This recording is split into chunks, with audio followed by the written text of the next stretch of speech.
Posted by you/unhappy_voice_3978. I have been married to my husband for 6 years. We have 2 kids together, 8M and 4M. Our youngest has special needs. My husband also has a daughter, 12F, from his previous relationship. My husband's ex has had primary custody. My husband gets his daughter on weekends and alternating holidays/birthdays. This past weekend, my stepdaughter asked my husband if she could come live with him full-time. Her mom recently moved in with her fiancé and his kids, and there has been some friction with that from what I understand. Nothing nefarious, just a new house, new rules, having to share a bedroom, etc. My husband didn't give her an answer either way. He said he would look into it. When he and I were discussing it, I had the following objections. 1. My stepdaughter and our kids do not get along. It is something we have worked on for years, in and out of therapy, and it just isn't happening. My stepdaughter resents mine for existing and is cruel toward my youngest because of their disabilities. There have been issues with her bullying. My oldest is very protective of his little brother and hates my stepdaughter for being mean to him. He has started physical altercations with her over it.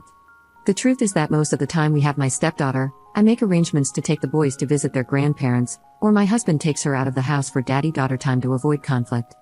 I cannot imagine how living together full-time would be for them. 2. We really don't have room. We have a 4-bedroom home. Both my husband and I work from home so we can be caretakers for my youngest. Due to the nature of his disabilities, it is really not feasible for him and my oldest to share a room. It wouldn't be safe or fair for my oldest. My stepdaughter's room is used as my work from home office space during the week. I arrange my vacation time and whatnot around her visitation so I can stay out of her space while she is here. I have to take very sensitive phone calls, and I need a closed door when I work, so common areas are out, and my husband uses our bedroom as his home office, so that's out too. We don't currently have room in the budget to make an addition to the house or remodel non-livable spaces at the moment. My husband hears my objections and understands them, but he wants to go for it and figures that everything will eventually work out. He doesn't want his daughter to think he is abandoning her. And I feel for the girl. It would be awful for your dad to say no when you ask if you can live with him. But I have my own kids to think about too, and I just do not believe that her living here is in their best interest at all, considering their history and our current living arrangements. Does saying no to this put me in evil stepmom territory? Edit. For those who want to paint me as a horrible homewrecker along with being an evil stepmom, sorry to disappoint, but we did not have an affair. My husband and my stepdaughter's mom were never married and never in a relationship. They were friends with benefits. They bartended together, would hang out, and would sometimes get drunk and hook up. My husband claims he needed beer goggles because she really isn't his type. When my stepdaughter's mom found out she was pregnant, she told my husband she was keeping the baby and asked if he wanted to be involved in the child's life. They never lived together, except for a few weeks during the newborn stage to help out. Yes, I had my first child before I married my husband. We were in a long-term relationship when I had a birth control malfunction. My husband and I discussed what we wanted to do, and we both decided we wanted to raise the child. A few days later, my husband proposed. I wanted to take time to recover from birth and wait until our kiddo was old enough to be left with the grandparents for the week so my husband and I could enjoy our wedding. We didn't get married until my oldest was 2. Edit. Regarding my youngest son's disabilities, my stepdaughter's bullying, and my oldest starting fights, since there's a lot of projection and speculation, my youngest son has both physical and mental disabilities. He uses multiple kinds of medical and therapy equipment. My stepdaughter has shoved him out of his wheelchair, pinched him hard enough to leave bruises, and hit his face when he was having trouble verbalizing. I don't care if this is considered normal sibling behavior, it's alarming enough to me that I believe it's best for my youngest to spend as little time as possible with her until this behavior completely stops. I will say it has lessened quite a bit. We went through a period where it happened frequently, but it has slowed. The last incident was 2 months ago when my stepdaughter grabbed my son's wheelchair and aggressively pushed him out of her way because he was blocking the hallway. One of the times my son started an altercation with my stepdaughter was because she had told him that his brother was not a real person, and that she was going to call the hospital to have him taken away so they could perform experiments to find out what he was. She went into detail about things they would do to him, like ripping his fingernails out. Understandably, my son lost his temper and hit her. My son was immediately disciplined, loss of tablet time, and we had an age-appropriate discussion about how, while his heart is in the right place for wanting to protect his little brother, he needs to find an adult when something like that happens. This was not made up. My stepdaughter admitted she said it when my husband was able to sit her down and talk with her later that day. I am not allowed to discipline or have parenting talks with my stepdaughter per her mom's wishes. I am not welcome to be a part of my stepdaughter's therapy journey, mostly due to her mom's wishes. She does not want me involved. My husband has always been worried about rocking the boat with her mom on these matters. So, I do not know the extent of the therapeutic treatments my stepdaughter has received. I do know that she goes to therapy during the week, and my husband has attended sessions, but it isn't something he is free to discuss with me. So, I am in the dark about that. Commenter. My concern would be why she wants to leave. Is there more to this story? If she wants to leave because of abuse or neglect, then while her moving in may not be a permanent solution, doing nothing would make you the problem. That being said, if she wants to leave for something minor, like not being allowed to stay up late on a weekend, then the biological parents need to have a sit down and sort it out. Ops response. She is upset that she has to share a room with her soon-to-be stepsister, who is moving out in the fall and just needs it for weekends, home, and holiday breaks. Biomom and her partner decided that all kids will follow the same set of rules in their household, so she has new limitations on screen time and more household responsibilities. Nothing nefarious like abuse or neglect. Update 6 days later.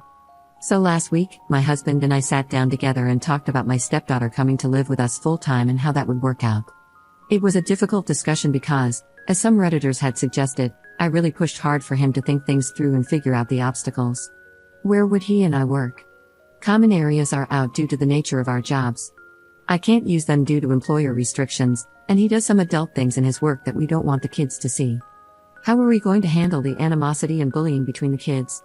What consequences would be in place? We talked about what expectations would be for my stepdaughter living here full-time versus just on weekends, and how she probably has unrealistic expectations about what day-to-day life here is really like. We talked through every possibility we could come up with, including out there ideas like selling our home or separating our household and living apart for a while. We even ran the numbers to see how it might affect our finances. Ultimately, we agreed that the answer was not yet, with the goal of working toward making it happen in the future. We decided that the best course of action would be to slowly adjust the amount of time she spends in our home, rather than a sudden custody switch. So on Friday night, my husband took my stepdaughter out to talk to her about everything. He explained that she wouldn't have her own room at our place for a couple of years, but that it's something at the top of our list for home improvements once our youngest handicap accessibility renovations are paid off. He talked to her about what the expectations of living with us would be, including that she would have chores and responsibilities. Most importantly, they discussed the bullying and laid down the condition that we needed to see an improvement in her relationship and attitude toward her brothers before she could live here full-time. My stepdaughter obviously wasn't thrilled about any of this, but she said okay and that she would do better with her brothers. So on Saturday, I made arrangements for my parents to watch our sons, and we invited my stepdaughter's mom over so we could all sit down and figure out how she could start spending more time here. And that's when it all fell apart. Her mom is most definitely not okay with a change in custody at all. Her answer was a firm absolutely not. She took my stepdaughter home early on Saturday. My husband tried to reach out to my stepdaughter on Sunday to see how she was doing and ask if she wanted to do their guitar lesson over Skype or something, since her mom took her home early, but she never responded. He called her mom, who informed him that my stepdaughter had lost her phone privileges. So, we don't really know what's going on with all that. Edit. It turns out she threw her phone at her mom's face, hitting her and cracking the screen. Her mom isn't giving it back until my stepdaughter has paid off the deductible. We do have alternative forms of contact with her at this time. Also, no, my stepdaughter's mom didn't come to us first about the custody change. My stepdaughter asked the weekend before last if she could live with us because she and her mom recently moved in with her mom's partner. My husband told her that we would need to discuss it and figure out if it was a possibility. We didn't talk to her mom until we knew what our answer was. As soon as her mom found out my stepdaughter wanted to spend more time with us, she shut it down immediately. I know a lot of people have been speculating that my stepdaughter may be abused, and I understand the concern, as it can happen to anyone. However, I don't have any reason to believe that is happening here. And for those curious, my husband does video editing for various clients, including those in the adult film industry. They send him raw footage, and he creates saleable videos and teaser trailers for them. He also edits YouTube videos, special event videos, and even local commercials. The way we see it, everyone's money is spent the same. One day he edits a commercial for the local church's annual yard sale, and the next, an adult video. We just have to be careful about when and where he edits the adult content so none of the kids walk in on him. We make sure he only does that work when I'm not working, so he can stay behind a locked door with headphones on. Second update 2 months later. My husband has a daughter from before our relationship, and we also have 2 children of our own, one of whom is severely disabled. He and his daughter's biological mom never had a formal custody arrangement, but due to some recent drama and changes, it became clear that we needed to get something formal and court-ordered in place. So we consulted an attorney. During that process, we discovered that my husband wasn't listed on the birth certificate. We had paternity testing done. My husband is not the biological father. He is absolutely devastated. He's spiraling, hurting so much, and I can't do anything to take his pain away. We've hugged and cried together so many times this week. He's not okay. He's flip-flopping between despair and anger, and the anger scares me. His knuckles are all messed up from punching something. He wouldn't talk to me about what happened. Everything is falling apart at home. My husband is in no state to be a father or partner right now. I sent our oldest to my sisters, but my youngest is having a really bad week with his medical issues. I think he's picking up on the stress and mood of the house. We had to go to the ER last night due to increased seizure activity. When I came home, my husband was drunk. He became belligerent and demanded that I have our sons tested too. He didn't even ask how our son was doing. I was so pissed off, but I held my tongue and walked out of the room. I left a few Gatorades and some aspirin next to him after he passed out. I'm trying to get him in to see a therapist, but no luck so far. We haven't told my stepdaughter or her mom yet. We've already skipped one of our regularly scheduled visitations with her, and another is coming up soon. So that needs to be dealt with ASAP. I just don't know what to do. I'm so afraid right now. I don't know how much longer I can hold things together. I want off this ride. Third update 2 months later. I had a couple of people asking if I would update and let you all know how my husband is doing now that we're a couple of months out from our D-Day. Some things are better, and others are a hell of a lot worse. Not long after I posted, my husband and I had the biggest, most full-blown, drawn-out fight of our entire relationship. I honestly can't even tell you how it started.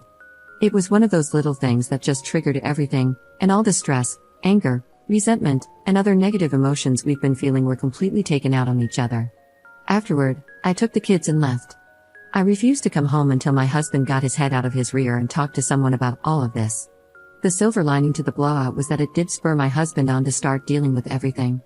He has seen his doctor, been prescribed medication, and has been looking for a therapist. He did a session with one but didn't particularly click with them. He's going to pursue others as our finances allow. My husband and I discussed his drunken demand for paternity testing. I was able to express how hurtful that was to me. He fully apologized and has decided he does not need to have our sons tested right now. We've discussed options for what we'll do if doubt continues to linger on his part, but for now, no testing is being done. We're both trying our best to show each other grace on this matter. The hell of a lot worse part is what's going on with my stepdaughter. My husband had to take a few weeks without visitation to get his emotions under control. Then we had our typical weekend visit. We haven't told my stepdaughter or her mom about the test results yet, as we're still considering our options for the next move. My husband ultimately decided that he still wanted a relationship with his daughter and still wanted to pursue legal custody. The attorney we consulted suggested that, given our state's laws and the established parental relationship, we should have a claim and could likely get court-ordered partial custody, but it would be a more complicated legal case. That was all fine, but my husband, in a very boneheaded move, didn't play his cards close enough to his chest with his daughter's mom. Several weeks ago, they had a verbal altercation. Since then, we have not been able to get in contact with her, her fiancé, or my stepdaughter. We contacted the police, but they told us this was a civil matter and that we needed to go through the courts, so no help there. Sorry, I wish I had a happier update or more of an update in general. Commenter. What about his mental health? Shouldn't that matter to you? The paternity test would ease his mind and stress. You know you didn't cheat, so it shouldn't be as bad as you make it. Ops response. It may ease his mind and stress, but then I'm in a marriage with a man I feel doesn't trust me, which will put my mind into a spiral, stress me out, and make me second guess our entire marriage. We are husband and wife. One of us doesn't get to pursue a course of action for their peace of mind that causes the other to go into a tailspin.